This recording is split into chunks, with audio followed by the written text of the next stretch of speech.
Hello and welcome to the start of the Spelling Essentials video series. Today I'll be discussing the main goal of these videos and of the spelling bee journey in general. First, let me introduce myself. My name is Shravant Bala and I'm from Haverstraw, New York.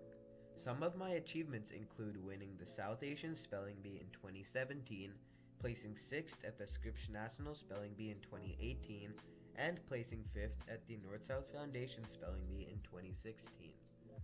The main goal for these videos is to provide spellers with the basics that open the door for them to learn all there is about the spelling bee. I'll delve into language rules, patterns, and roots, as well as how to study each one. These videos are geared towards beginners who hope to start their spelling bee journey, as well as any speller who is looking to review the basics. First, let's talk about how to prepare for a spelling bee. While it is true that for more advanced bees you'll need to study the dictionary, for regional and school bees you'll be given a set list to study. Aside from this list, it's definitely a good idea to read books. Reading books is an efficient way to pick up new vocabulary. For example, both the Percy Jackson and Harry Potter series contain many root words that can be helpful in figuring out both the spelling and definition of a word. Another tip is to find previous spellers such as myself who can help you by providing tips and tricks, as well as directing you to different lists you can study. Finally, just remember, focus on your effort, not the outcome. While it is true that luck is a small factor in bees, studying harder will allow you to reduce the chance of getting a word you haven't studied. Just work to the best of your abilities and things will fall into place. Next, I'm going to talk about the best strategies for studying for the spelling bee. Firstly, always make sure to type or write down the words you don't know. Simply scanning your list won't help you remember the words in the long run, and it's best to have all the words you don't know in one place. Also, make sure not to cram the words when studying. Focusing on a little bit at a time allows you to study each word in depth and maximize the amount of information you process about it. Another strategy that's very helpful is having someone quiz you, whether it be your parents, your siblings, or a website. One tool that I used was Quizlet, which allowed me to quiz myself without needing anyone else to do it for me. Next, let's talk about understanding the word. If words are puzzles, then language patterns could be considered the blueprint. Language patterns allow you to identify different patterns that a language tends to follow when you hear certain sounds. Studying words by their language is definitely a good idea, as you'll start to see patterns once you start spelling them. Merriam-Webster Unabridged allows you to sort your words by language, which is a very helpful feature. Also, make sure to learn roots, as they are the puzzle pieces that form a word and its definition. Being able to identify roots allows you to guess the spelling and definitions of a word correctly. The resources I recommend you study depend on your current skill level. If you're a complete beginner, I'd recommend studying My Spell It, the Consolidated Word List, or Paideia.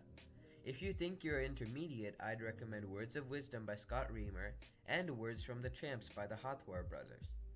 For advanced spellers, the best place to study is simply the Merriam-Webster Unabridged online dictionary. You'll be able to filter by nearly any topic you want, and this will expose you to the most amount of words out of all of the lists. Next, I want you to think about what you're trying to achieve.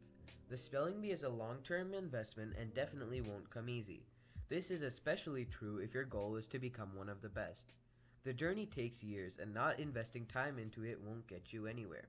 I'd recommend making a long-term plan of what you want to study, as this alleviates the trouble of needing to figure out what you're going to study each day. I'd also recommend going through the dictionary and using the advanced search feature to filter for words.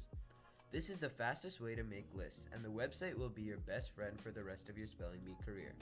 Now let's talk about being on stage. While being on stage might seem frightening, there are a few key things to remember that might make it better. Firstly, as long as you've worked to the best of your abilities, there's nothing to worry about. However, make sure you stay focused and apply all patterns and rules to the word. Second, be confident but not overconfident. Being overconfident can lead to simple mistakes due to the tendency to rush when you know a word.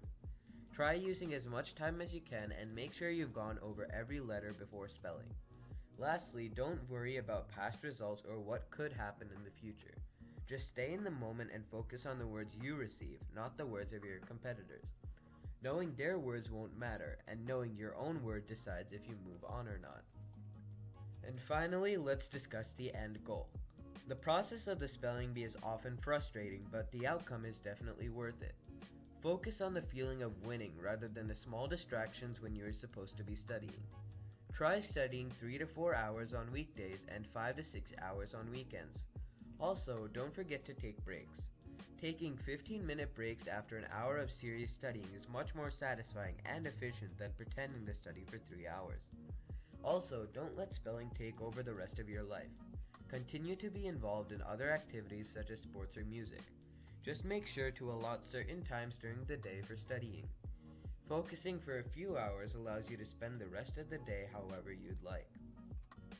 To wrap up, I'd like to thank you for watching this video. These videos will be a weekly series and comments and questions are much appreciated. I hope to receive your support for this video and future videos as well. I'm very excited to start this video series and I hope to see you soon. Thank you.